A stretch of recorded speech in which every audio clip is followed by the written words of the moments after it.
2014 Ford Mustang under the hood wiring. Engine wiring is still on the engine.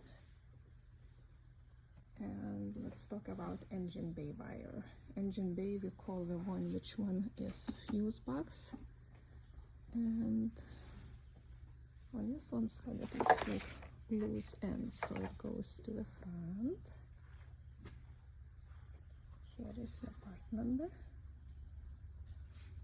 right above the latch.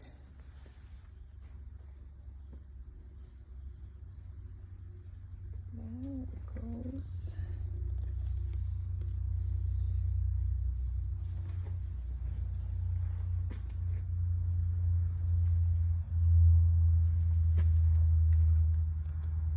And inside firewall.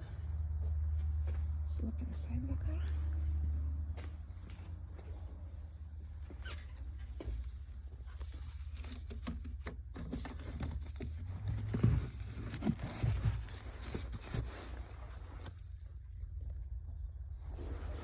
And it is hard to see, does it disconnect or not?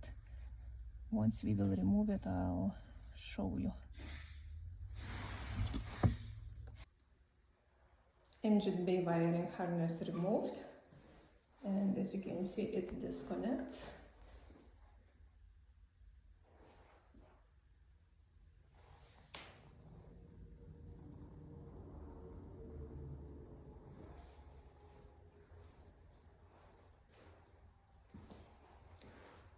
These are connectors which one goes under the dash on driver's side.